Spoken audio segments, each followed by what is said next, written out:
శాంతి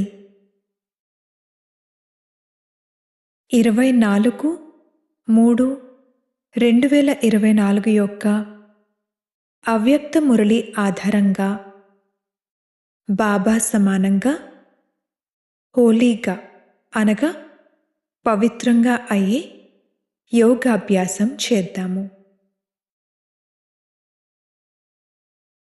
ఓం శాంతి.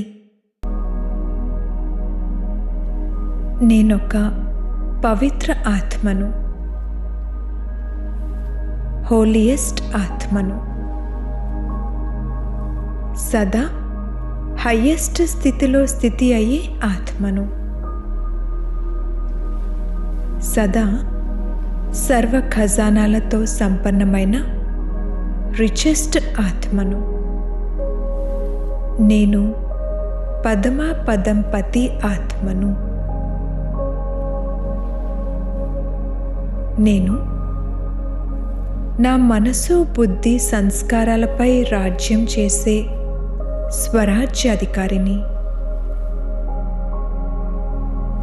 క్షణంలో మనసు, బుద్ధికి ఆర్డర్ చేసి అశరీరిగా అయి వతనంలో బాబ్దాదా వద్దకు చేరుకున్నాను. బాబా నుండి నాకు పవిత్రమైన శక్తిశాలి దృష్టి లభిస్తూ ఉంది. దాని ద్వారా నాలో ఉన్న లోపాలు, బలహీనతలు, చెడు మొత్తం అన్నీ కాలిపోతున్నాయి, భస్మమైపోతున్నాయి. నేను శుద్ధ ఆత్మగా అవుతూ ఉన్నాను. నాకు అతీంద్రియ సుఖం యొక్క అనుభూతి కలుగుతుంది. బాబా, మీరు నాకు మీ ప్రేమ భరితమైన దృష్టితో అతీతమైన అనుభూతి కలిగిస్తున్నారు. మీరు నన్ను చూస్తూ హర్షిస్తున్నారు. నేను కూడా బాబాను చాలా ప్రేమగా చూస్తూ చూస్తూ బాబా రంగులో రంగరించబడుతున్నాను. బాబా సమానంగా అవ్యక్త ఫరిష్తాగా అయ్యాను.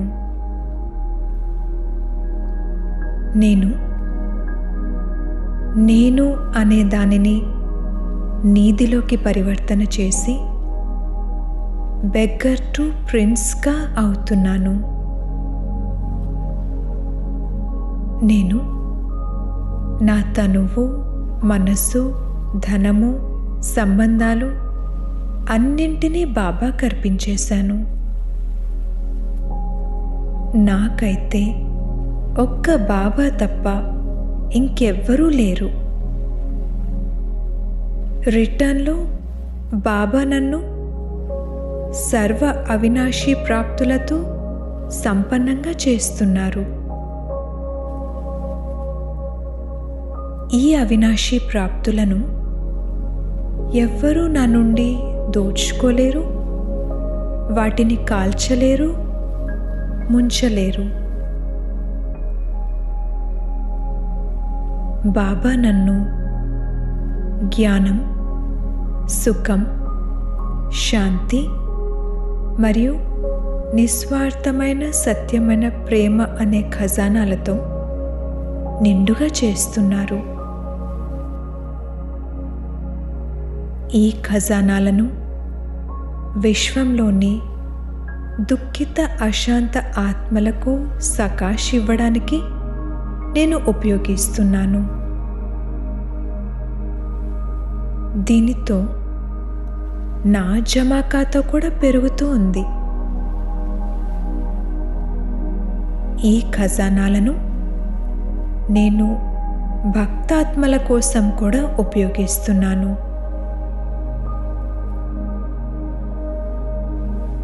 ఇప్పుడు నా ఎదురుగా ఒక దృశ్యం కనిపిస్తుంది. ఒక విశాలమైన మందిరం. అందులో నేనొక సుందరమైన విగ్రహం రూపంలో విరాజమానమై ఉన్నాను. అనేక మంది భక్తాత్మలు నన్ను పిలుస్తూ ఉన్నారు. ఓ పూజ్యాత్మ, ఓ దేవాత్మ, మాకు దర్శనమివ్వండి, సుఖాన్ని ఇవ్వండి, శాంతిని ఇవ్వండి, సంతోషాన్ని ఇవ్వండి, మా అజ్ఞానాంధకారాన్ని దూరం చేయండి. భక్తాత్మల పిలుపులు విని నేను అందరి మనోకామనలను పూర్తి చేస్తున్నాను. బాబా ఇచ్చిన ఖజానాలను భక్తాత్మలకు పంచుతున్నాను. అందరికీ ఊరట లభిస్తుంది.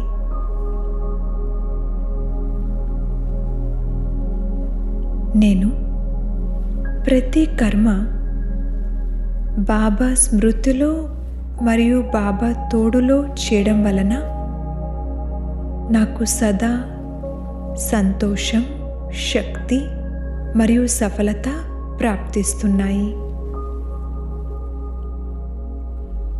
నేను డబల్ లైట్ తీవ్ర పురుషార్థిగా అవుతున్నాను. అనేక పరిస్థితుల యొక్క అలజడిలో కూడా బాబా తోడుతో అచలంగా ఉంటున్నాను.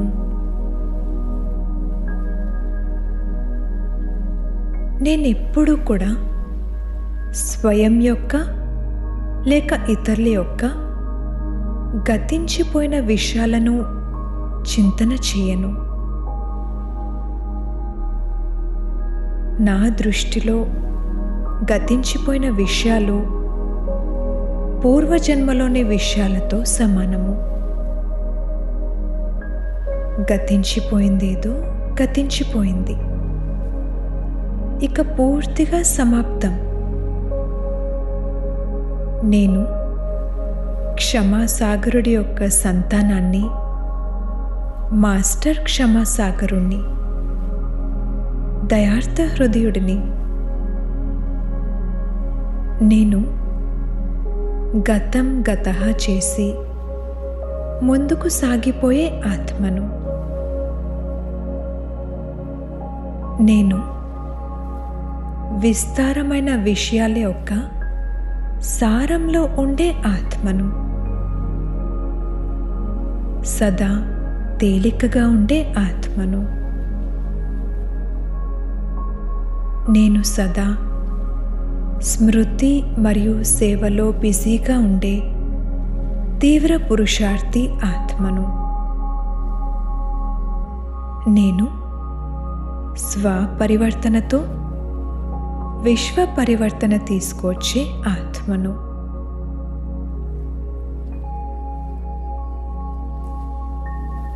ఓం శాంతి.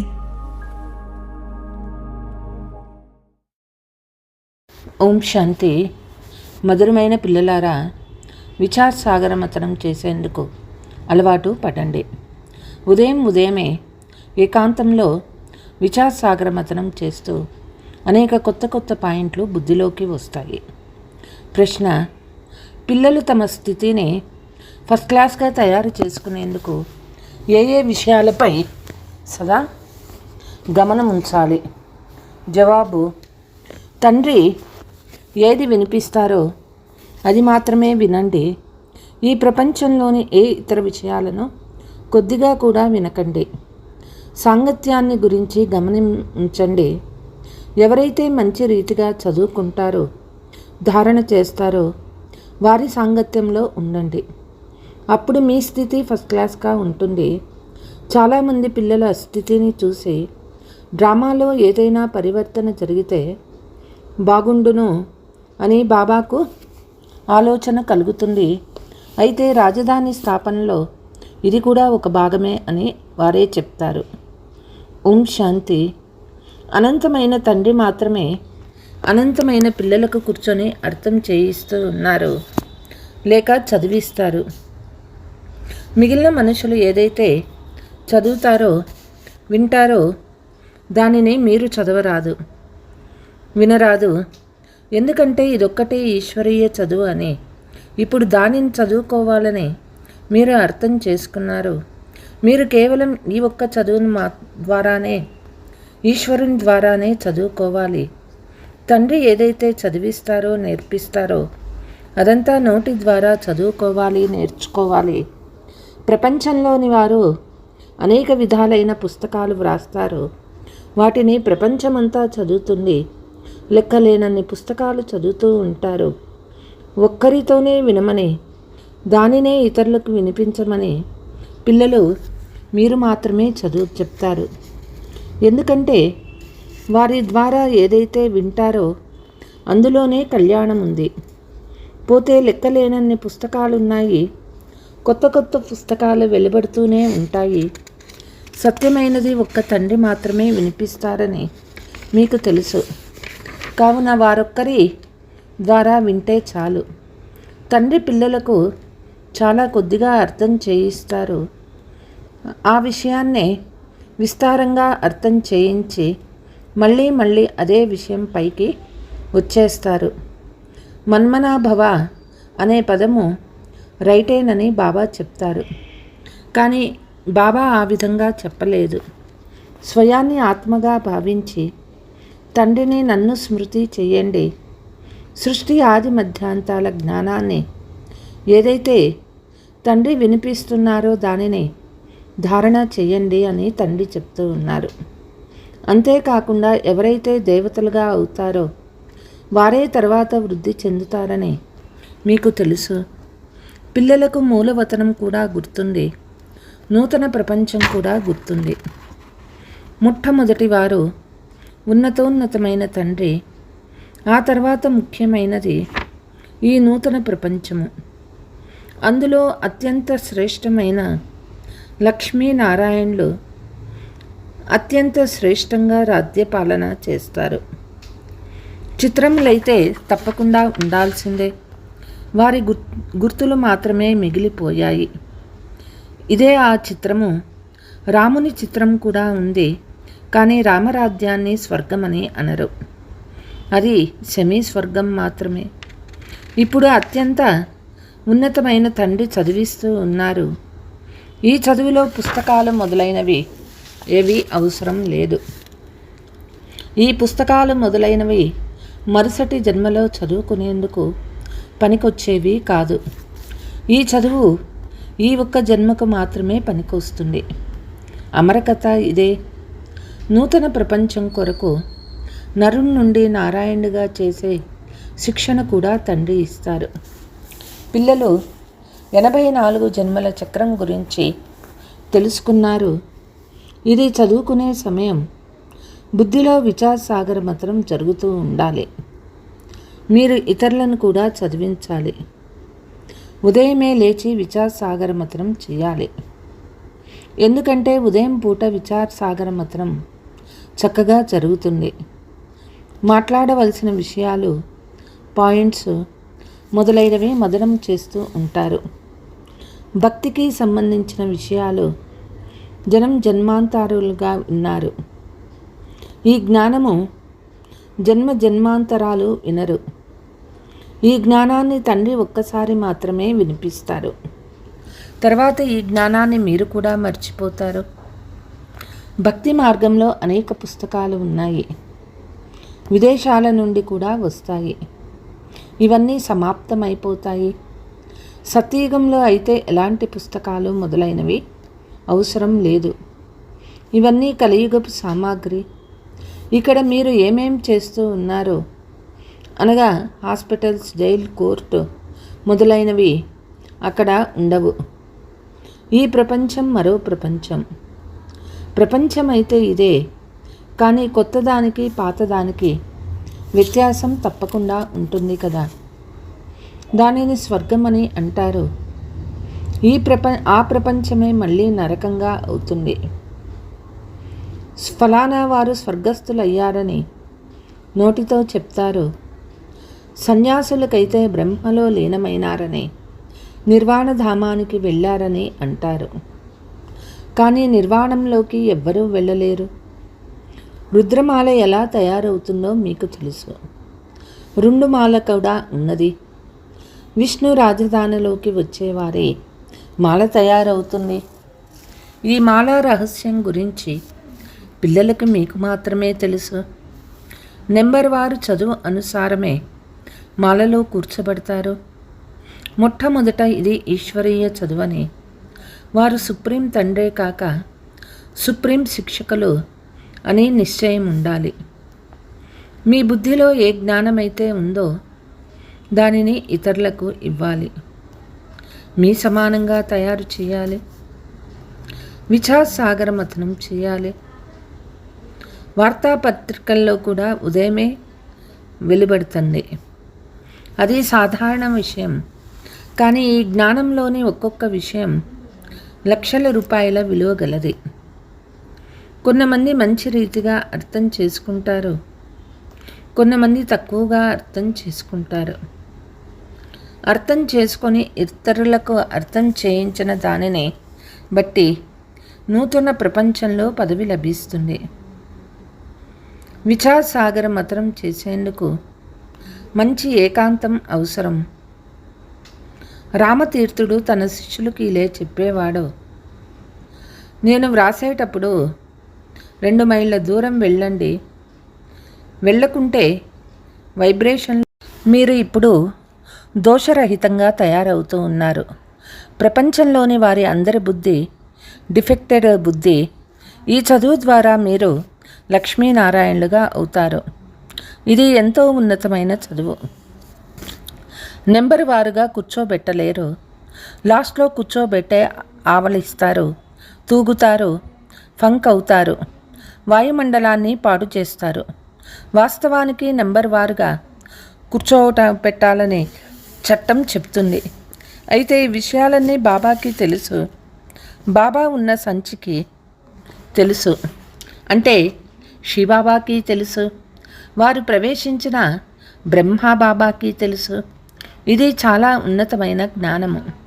మీకు వేరువేరుగా క్లాసులు చేయలేరు. వాస్తవానికి మీరు క్లాసులో ఒకరినొకరు తగలకుండా కూర్చోవాలి. మైకు ద్వారా చాలా దూరం వరకు శబ్దం వినగలరు. తండ్రి చెప్తూ ఉన్నారు, ఈ ప్రపంచంలో ఇక ఏ ఇతర విషయాలు వినకండి, చదవకండి, వారి సాంగత్యం కూడా చేయకొద్దు. ఎవరు బాగా చదువుకుంటారో వారి స్నేహమే చేయాలి.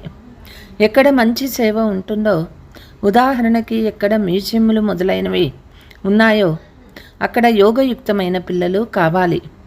ఇది తయారైన డ్రామా. తండ్రి అర్థం చేయిస్తారు. ఈ డ్రామాలో మార్పు జరిగితే బాగుంటుందని అప్పుడప్పుడు తండ్రి అనుకుంటారు, కానీ అలా మార్పు జరగదు. ఇది తయారైన డ్రామా. పిల్లల స్థితిని చూసి కొంత మార్పు జరగాలని బాబాకు ఆలోచన కలుగుతుంది. కానీ ఇటువంటి వారే స్వర్గానికి వెళ్ళగలరా అని భావిస్తారు. వెంటనే స్వర్గ రాజధానిలోని రకరకాల వారు కావాలి కదా అని కూడా ఆలోచన వస్తుంది.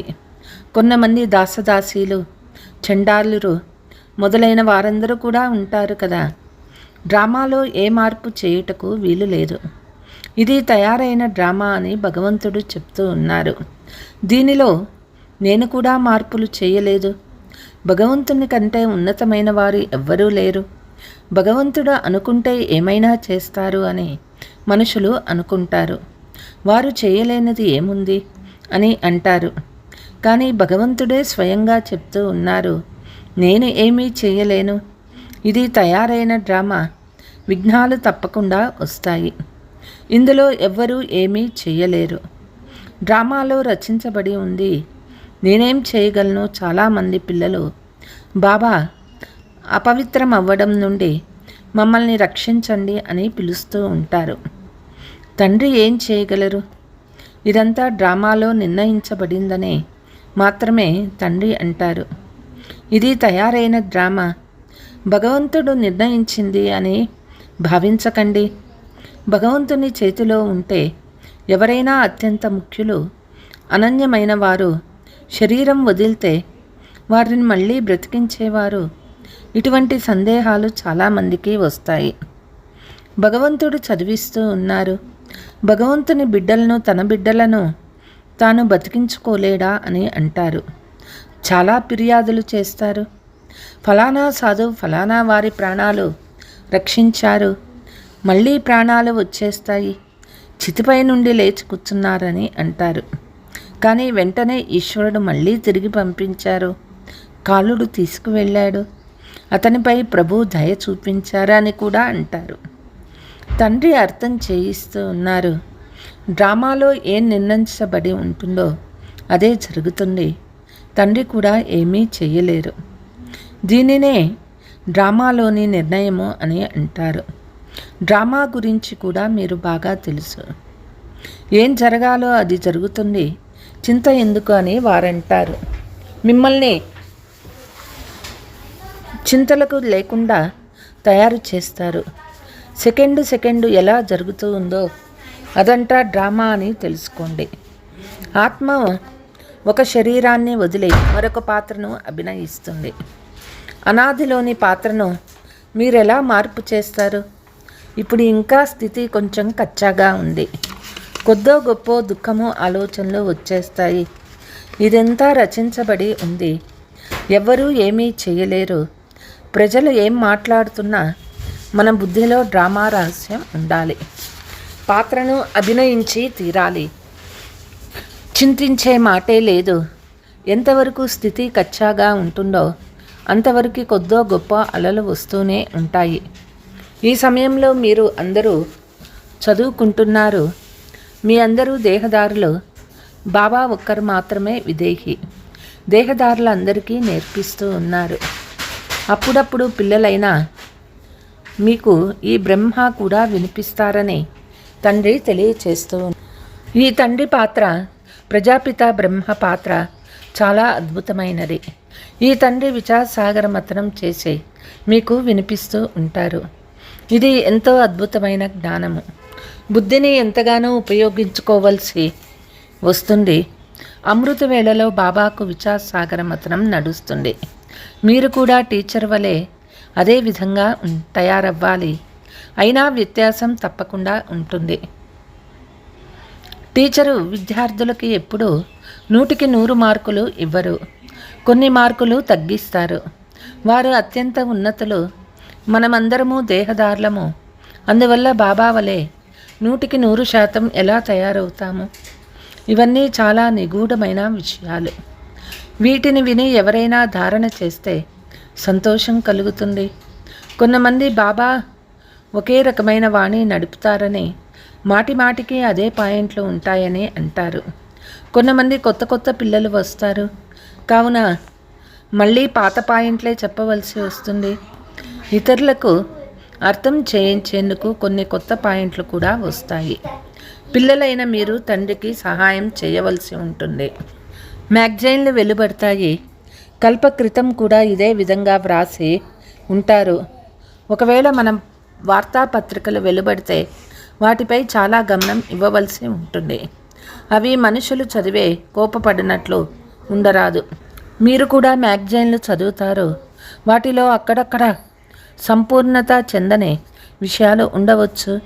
ఎందుకంటే వ్రాసేవారు సంపూర్ణం కాలేదని చెప్తారు. ఖచ్చితంగా 16 కళ సంపూర్ణంగా అయ్యేందుకు ఇంకా సమయం పడుతుంది. ఇప్పుడు ఇంకా చాలా సేవ చేయాలి.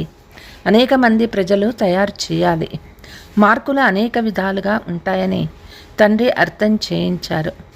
అనేక మంది జ్ఞానం తీసుకునేందుకు ఏర్పాట్లు చేయవారు కొంతమంది నిమిత్తంగా ఉంటారు. అటువంటి వారికి కూడా ఫలితం లభిస్తుంది. ఇప్పుడు పాత ప్రపంచం సమాప్తం కానుంది. ఇక్కడ ఉండేది అల్పకాలిక సుఖము. జబ్బులు మొదలైనవి అందరికీ వస్తాయి. ఈ బాబా అన్ని విషయాలను అనుభవించిన వారు ప్రాపంచిక విషయాలు కూడా అర్థం చేయిస్తారు. బాబా చెప్పారు, బ్రహ్మకుమారీలు ఈ విషయాలు చాలా సరిగ్గా వ్రాశారు అని అనుకోవాలి. ఈ యుద్ధము ఉన్నట్లుగా 5000 సంవత్సరాల క్రితము జరిగింది. అది ఎలా జరిగిందో వచ్చి తెలుసుకోండి అని ప్రకటించండి. అందులో మీ పేరు కూడా ఉంటుంది. ఈ విషయాలు మనుషులు విని సంతోషిస్తారు కూడా. ఇవి చాలా గొప్ప విషయాలు అని భావిస్తారు. కానీ వారి బుద్ధిలో కూర్చోవాలి. ఎవరు వ్రాస్తారో వారు ఇతరులకు అర్థం చేయించాలి. అలా అర్థం చేయించేందుకు వచ్చి ఉండదు, కావున వ్రాయను కూడా వ్రాయరు. अच्छा मीठे मीठे सिकीलते बच्चों प्रति मात पिता बाप दादा को याद प्यार और गुड मॉर्निंग. रूहानी बाप की रूहानी बच्चों को नमस्ते. हम रूहानी बच्चों की रूहानी मात पिता बाप दादा को याद प्यार गुड మార్నింగ్ డబల్ నమస్తే. ఒక్క తండ్రితో ఏదైనా వినిపిస్తారో, ఏది చదివిస్తారో వాటిని మాత్రమే వినండి, చదవండి. మిగిలినవేవి చదివే అవసరం లేదు, వినే అవసరం లేదు. సాంగత్య విషయంలో చాలా చాలా గమనం ఉంచాలి. అమృత వేళలో ఏకాంతంగా కూర్చొని విచారసాగర మథనం చేయండి. డ్రామాలో నిర్ణయం ముందే నిశ్చయింపబడింది కాబట్టి సదా నిశ్చింతులుగా ఉండండి. ఏ విషయాలలోనూ సంశయపడకండి. మనుషులు ఏమంటున్నా డ్రామాపై స్థిరంగా ఉండండి. వరదానము: అథారిటీగా అయ్యి సమయానికి సర్వశక్తులను కార్యంలో ఉపయోగించే మాస్టర్ సర్వశక్తివాన్ భవ. సర్వశక్తివంతుడైన తండ్రి ద్వారా ఏ సర్వశక్తులు ప్రాప్తించాయో వాటిని మీరు ఎలాంటి పరిస్థితిలో, ఎలాంటి సమయంలో, ఎలాంటి విధి ద్వారా కార్యం ఉపయోగించుకోవాలనుకుంటారో అదే రూపం ద్వారా ఈ శక్తులు మీకు సదా నిశ్చింతులుగా ఉండండి. ఏ విషయంలో సంశయపడకండి. మనుషులు ఏమంటున్నా డ్రామాపై స్థిరంగా ఉండండి.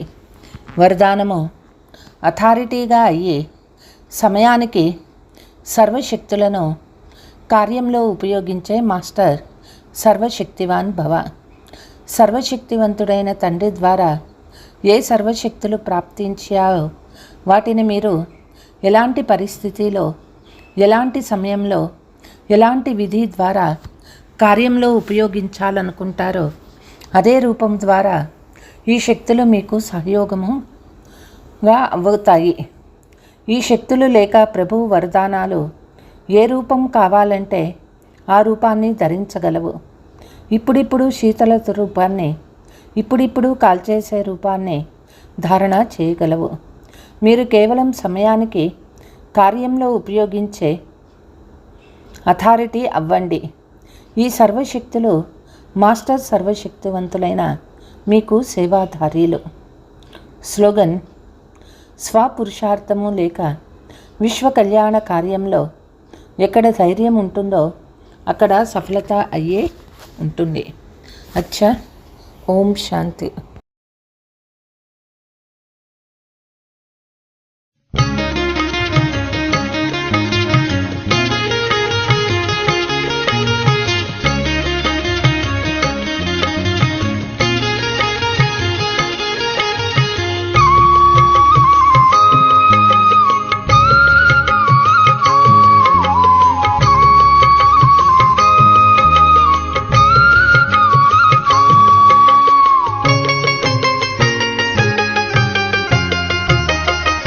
जब जब आऊं पास तुम्हारे बाबा, जब जब आऊं पास तुम्हारे बाबा, नैनों में दिखते तेरे नजारे, बैठ वतन में पास तुम्हारे, पाते हैं तेरे इशारे, पास तुम्हारे बाबा, पास तुम्हारे बाबा, जब जब आऊं पास तुम्हारे बाबा, जब जब आऊं पास तुम्हारे बाबा, पास तुम्हारे बाबा।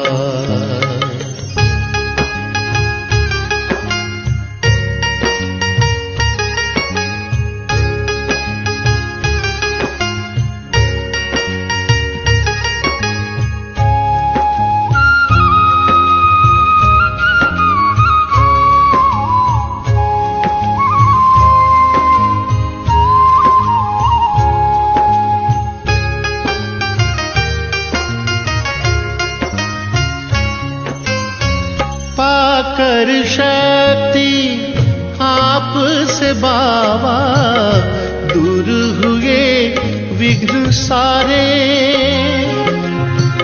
एहसान है ये लाखों तेरे, दिल पे सदा है हमारे।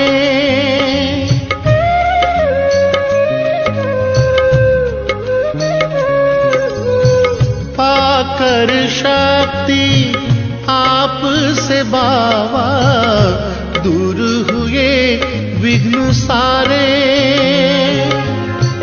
एहसान है ये लाखों तेरे, दिल पे सदा है हमारे।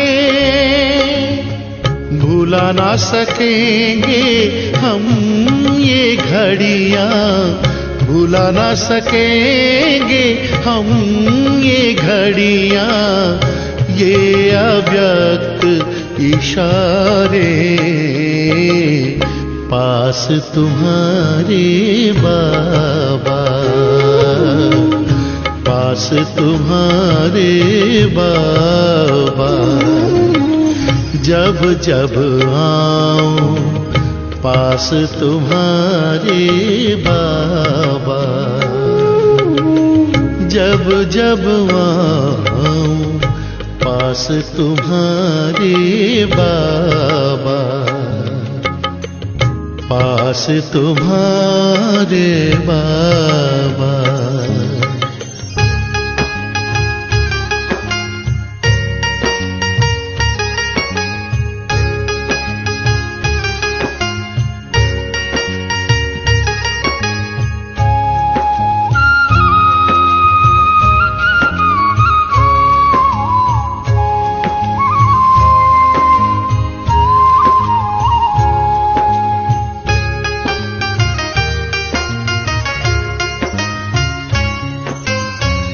तेरी दृष्टि सबसे निराली, होते अनुभव निराले। नैनों से तेरे नूर जो छलके, जीवन को किए उजाले।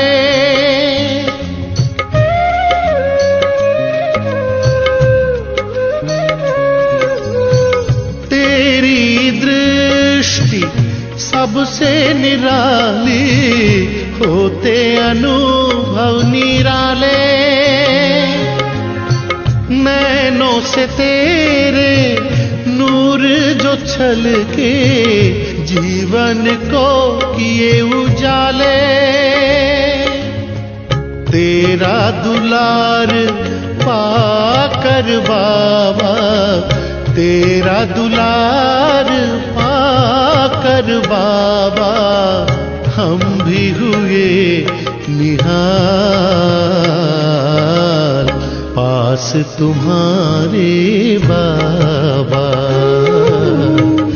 पास तुम्हारे बाबा, जब जब आऊं पास तुम्हारे बाबा,